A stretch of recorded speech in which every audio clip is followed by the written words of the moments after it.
अवधूत चिंतन श्री गुरुदेव दत्त श्री स्वामी समर्थ।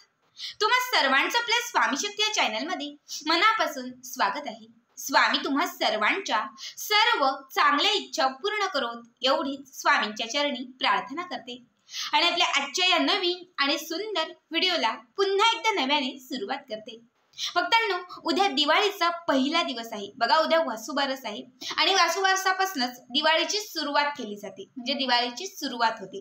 उद्याच्याच दिवशी रमा एकादशी आहे आणि त्यामुळे उद्याचा जो दिवस आहे तो अत्यंत महत्त्वाचा आहे, कारण दोन्ही शुभयोग जे आहेत ते एकाच दिवशी आलेले आहेत। बघा, उद्याच्या दिवशी आपल्याला आपल्या घरातील दारिद्र्य संपवण्यासाठी, आपल्या घरामध्ये असलेली जी नकारात्मकता आहे ती संपवण्यासाठी किंवा आपल्या घरामध्ये असलेली जी गरिबी आहे ही गरिबी हटवण्यासाठी काही विशेष उपाय आणि सेवा करायचे आहेत। खरं तर उद्याचे बरेचसे उपाय मी तुम्हाला मागच्या काही व्हिडिओमध्ये सांगितलेले आहेत, मात्र उद्याचा सर्वात विशेष उपाय, सर्वात महत्त्वाचा उपाय म्हणजे उद्या आपल्याला स्नान कसं करायचंय। बघा, दिवाळीमध्ये स्नानाला हे विशेष महत्त्व आहे।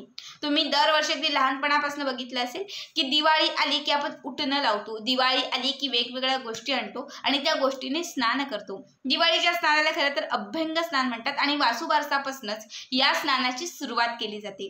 त्यामुळे उद्याचा दिवस अत्यंत विशेष पहिला दिवस आहे आणि उद्याच्या दिवशी या पद्धतीने स्नान झालंच पाहिजे। कुठल्याही प्रकारची फळप्राप्ती हवी असेल, कुठल्या प्रकारचा उपाय करायचा असेल, कुठल्या प्रकारची सेवा करायची असेल, मग ते इच्छा प्राप्तीसाठी असेल किंवा धनप्राप्तीसाठी असेल, या इच्छा प्राप्तीसाठी किंवा धनप्राप्तीसाठी केलेल्या सेवेचं फळ मिळण्यासाठी तुम्हाला स्वतःचं शुद्धीकरण करणं खूप महत्त्वाचं आहे। तुम्ही सेवा करताय, उपाय करताय, मात्र जर तुमच्यामध्येच कुठली एखादी बाधा असेल, कुठली वाईट शक्ती तुमच्यामध्ये असेल, तुमच्या घरामध्ये एखादी नकारात्मकता असेल, तुमच्या घरामध्ये एखादी नजरबाधा असेल, तुम्हाला स्वतःला एखादी नजर लागलेली असेल आणि अशा वेळी जर तुम्ही कुठल्याही सेवा केल्यात, कुठलेही उपाय केलेत तर ते जास्त लाभ देत नाहीत।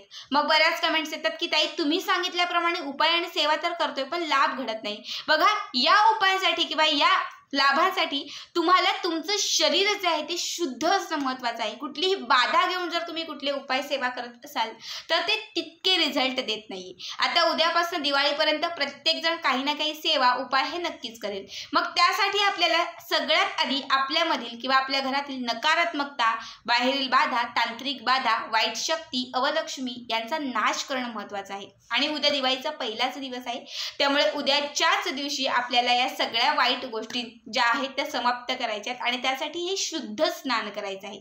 जर तुम्ही उद्या या पद्धतीने स्नान केलं तर तुमच्या अडलेल्या रखडलेल्या इच्छा पूर्ण होतील, तुम्हाला प्रत्येक गोष्टीमध्ये यशप्राप्ती होईल, तुमची अडलेली कामे मार्गी लागतील, ज्या ज्या इच्छा तुमच्या अपूर्ण आहेत त्या इच्छा पूर्ण व्हायला लागतील, प्रत्येक गोष्टीमध्ये तुम्हाला यश मिळायला लागेल। प्रगतीच्या वाटा ज्याला म्हणतो ते प्रगतीच्या वाट्या चहूबाजूने खुल्या होतील। तर आता उद्या नक्की कसं स्नान करायचं आहे, कुठल्या गोष्टी टाकायच्या आहेत, हे सगळं काही पाहण्यासाठी व्हिडिओ शेवटपर्यंत पहा आणि जे चॅनलवरती नवीन असेल त्यांनी लगेचच आपल्या चॅनलला सबस्क्राईब करा, कारण तुम्ही आपल्या चॅनल सबस्क्राईब केल्यामुळे मी पुढचे जे व्हिडिओ बनवेन ते सर्वात आधी तुम्हा सर्वांपर्यंत पोहोचतील। बघा, उद्या आपल्याला काय करायचं आहे। सगळ्यात आधी सकाळी जेव्हा उठाल तेव्हा तुम्हाला थोडंसं एका वाटीमध्ये बेसनाचं पीठ घ्यायचं। आता बेसनाचं पीठ तुम्हाला कळत असेलच, बेसन पीठ घरगुती असेल ते घ्या, दुकानातलं असेल तर ते घेतलं तरीही चालेल। बघा, दिवाळीमध्ये चणा डाळीच्या म्हणजे चणा डाळ जी आहे या चणा डाळीच्या बेसनाचं महत्त्व हे खूप जास्त आहे। बरेच लोक वसुबारसापासून दिवाळी संपेपर्यंत दररोज बेसनाने स्नान करतात। बरेच लोक मी बघितलेले आहेत जे बेसनाने स्नान करतात। बेसन ही अशी गोष्ट आहे जी तुम्ही शरीराला लावली तर तुमच्या शरीरामध्ये असलेली जी काही नकारात्मकता आहे ती या चण्याच्या डाळीमध्ये शोषली जाते। तुमच्या अंगाला कुठल्या प्रकारचं इन्फेक्शन असेल ते निघून जातं। कुठली बाधा जर तुमच्या अंगामध्ये म्हणजे कुठल्याही प्रकारची वाईट शक्ती, कोणाची नजर लागलेली असेल तर ती नजर बाधा किंवा जी वाईट शक्ती असेल ती सगळी वाईट शक्ती शोषण्याचं कार्य ही चणा डाळ करते। बऱ्याच वेळा चणा डाळीचे बरेचसे उपाय तुम्हाला सांगितलेले आहेत। चणा डाळ गाईला खाऊ घातल्याने आपलं भाग्य चमकायला लागतं। चणा डाळ जर तुम्ही पौर्णिमेच्या दिवशी माता लक्ष्मीच्या मंदिरामध्ये अर्पण केली तर आपल्या नशिबामध्ये नशीब घडायला लागतं, म्हणजे नशिबात नसलेल्याही गोष्टी आपल्याला मिळायला लागतात, नशिबामध्ये नसलेल्याही गोष्टींची प्राप्ती व्हायला लागते।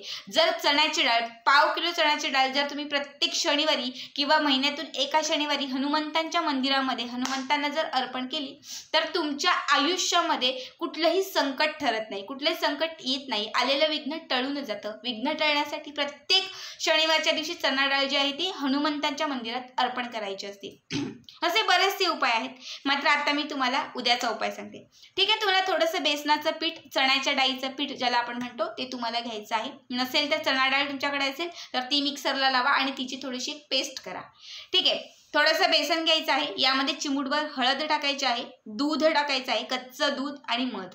पुन्हा एकदा सांगते, बेसन पीठ, हळद, दूध आणि मध या 4 गोष्टी एकत्रित करून त्या मिक्स करायच्या आहेत आणि त्या स्वतःच्या शरीराला लावायच्या आहेत. अगदी अशा चोळून चोळून तुम्हाला स्वतःच्या शरीराला लावायच्या आहेत. त्यानंतर जेव्हा तुम्ही बाथरूममध्ये अंघोळीसाठी जाल तेव्हा त्या अंघोळीच्या पाण्यामध्ये तुम्हाला सगळ्यात आधी अंघोळीचं जे पाणी काढलेलं असेल त्यामध्ये तुम्हाला एक कापराची वडी, एक अख्खी कापराची वडी, छोटी असेल तर छोटी, गोल असेल तर गोल, फक्त एक कापराची वडी घालायची आहे. गोमूत्र अगदी थोडंसं तुम्हाला 2 ते 3 थेंब गोमूत्र टाकायचं आहे. त्यानंतर तुम्हाला अख्खे जे तांदूळ असतात ज्याला अक्षत म्हणतो, हे अख्खे 11 तांदूळ टाकायचे.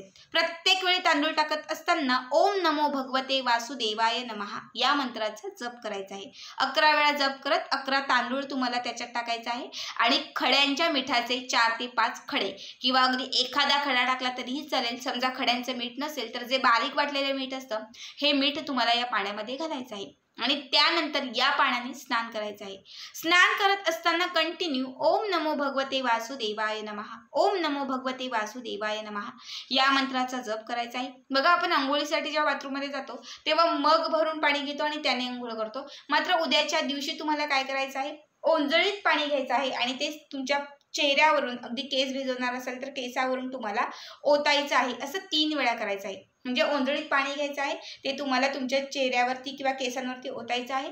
ओम नमो भगवते वासुदेवाय नमः या मंत्राचा जप करत तुमची जी इच्छा असेल ती इच्छा किंवा अडलेलं रखडलेलं जे काही काम असेल ते काम मार्गी लागण्यासाठी तुम्हाला प्रार्थना करायची आहे. पुन्हा ओंजळभर पाणी घ्यायचं आहे, पुन्हा कपाळावरून म्हणजे केसांवरून किंवा फेसवरून तुम्हाला असं ते ओतायचं आहे. ओंजळ पूर्ण अशी तुमच्या डोक्यावरून आली पाहिजे आणि पुन्हा एकदा ओम नमो भगवते वासुदेवाय नमः या मंत्राचा जप करत पुन्हा तुमची इच्छा व्यक्त करायची आहे. असं 3 वेळा करायचं आहे. तिसऱ्यांदा पुन्हा एकदा तोच मंत्र, तीच इच्छा आणि मग त्यानंतर मगाने पाणी घ्यायचं आहे आणि या मगाने तुम्हाला अंघोळ करायची आहे. तर अशा पद्धतीने उद्याच्या दिवशी तुम्हाला स्नान करायचं आहे. दिवाळीचा पहिला दिवस आहे. जर उद्या अशा पद्धतीने तुम्ही स्नान केलं तर नक्कीच तुमची अडलेली रखडलेली कामं मार्गी लागतील, इच्छा पूर्ण होत जातील, संपूर्ण दिवाळी शुभ आणि चांगली जाईल. त्याचबरोबर लक्ष्मी कृपा होईल, भगवान श्री विष्णूंची कृपा तुमच्यावरती प्राप्त होईल.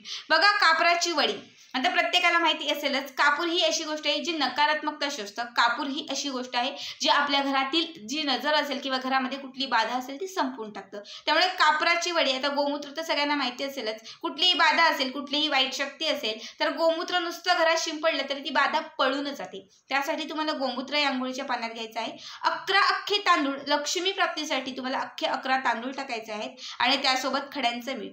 नजरबाधा असेल, वाईट शक्ती असेल, लहान बाळांची नजर उतरवण्यासाठी प्रत्येक गोष्टीसाठी खड्यांचं मीठ हे उपयुक्त असतं.